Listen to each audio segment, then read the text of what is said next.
భారీ వర్షాలకు కామారెడ్డి జిల్లా కేంద్రం మళ్లీ వరద ముప్పులో చిక్కుకుంది.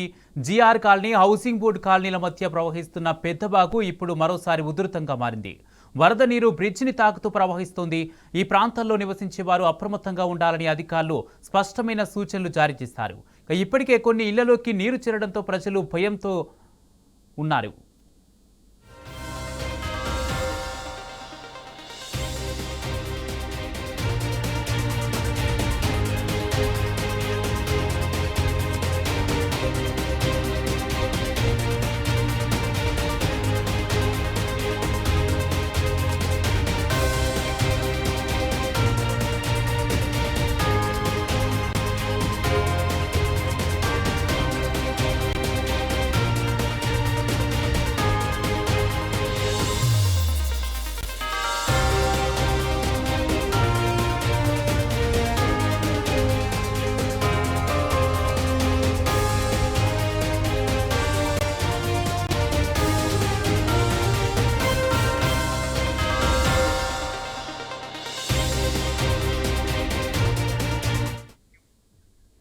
భారీ వర్షాలకు కామారెడ్డి జిల్లా కేంద్రం మళ్లీ వరద ముప్పులో చిక్కుకుంది.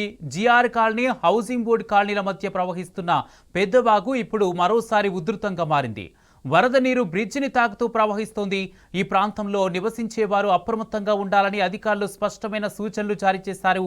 ఇప్పటికే కొన్ని ఇళ్లలోకి నీరు చేరడంతో ప్రజలు భయంతో వణికిపోతున్నారు. ఇదే అంశానికి సంబంధించి పూర్తి అప్డేట్స్ మా ప్రతినిధి రవీందర్ అందజేస్తారు.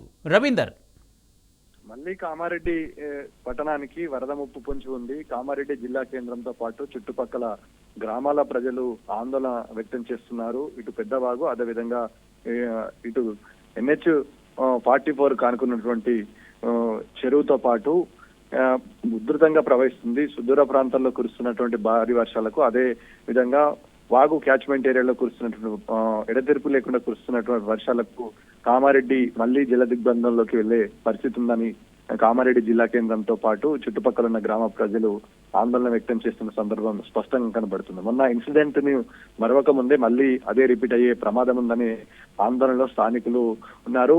ప్రజలంతా అప్రమత్తంగా ఉండాలని ఇప్పటికే జిల్లా యంత్రాంగం పలు సూచనలు చేయడం జరిగింది. ముఖ్యంగా జీఆర్ కాలనీ, అదేవిధంగా బతుకమ్మకుంట, ఇక్కడ ఉన్నటువంటి NGOs కాలనీ, కాకతీయ నగర్, అదేవిధంగా కలికి చెరువు పరిసర ప్రాంత ప్రజలు అప్రమత్తంగా ఉండాలి. అవసరమైతే సహాయక చర్యలు చేపట్టి NDRF బృందాలను సిద్ధం చేయాలని జిల్లా కలెక్టర్ కింది స్థాయి అధికారులకు ఆదేశాలు జారీ చేసిన పరిస్థితి స్పష్టంగా కనబడుతుంది. ఈ నేపథ్యంలో వాగు ఉధృతి ఇంత పెరిగే ప్రమాదం ఉంది, మళ్ళీ వర్షాలు పొంచి ఉంది అనే వాతావరణ శాఖ హెచ్చరికలు జారీ చేసిన నేపథ్యంలో ప్రజలంతా అప్రమత్తంగా ఉండాలని సూచన చేయడం జరిగింది. ఇక మిగతా గ్రామాల పరిస్థితి కూడా అత్యంత దారుణంగా ఉంది. ఇప్పటికే 18 చెరువులకు నీటితో ఉన్నటువంటి చెరువులు నిండుకుండను తలపిస్తున్నాయి.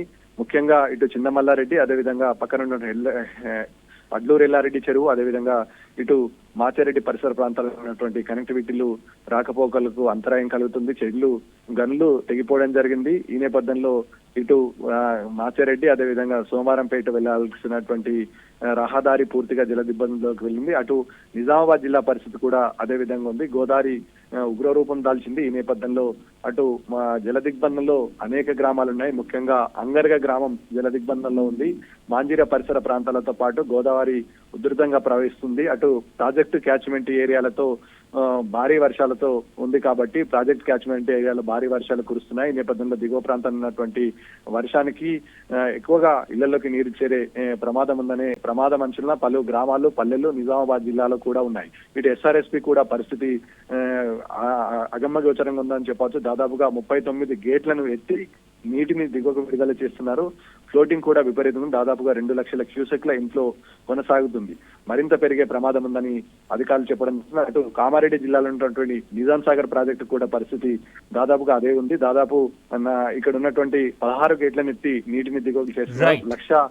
1,92,000 క్యూసెక్ల ఇంట్లో కొనసాగుతున్న అధికారులు చెప్పిన నేపథ్యంలో ఇది ఒకవేళ ప్రాజెక్ట్ లో మరిన్ని గేట్లు ఎత్తితే దిగువ ప్రాంతంలో ఉన్నటువంటి ప్రజలంతా అప్రమత్తంగా ఉండాలి. ముఖ్యంగా మత్స్యకారులు, ప్రజలు అప్రమత్తంగా ఉండాలని సూచన చేయడం జరిగింది. మొత్తానికి జల దిగ్బంధంలో అనేక గ్రామాలు ఉన్నాయి. ప్రాజెక్టుల పరిస్థితి ఇబ్బందికరంగా ఉంది. ప్రజలంతా వాతావరణంకు అనుకూలంగా వ్యవహరించాలి. అవసరమైతే తప్ప బయటకు రావద్దని సూచనలు వాతావరణ శాఖ చేస్తుంది కనబడుతుంది. Right, thank you Ravinder.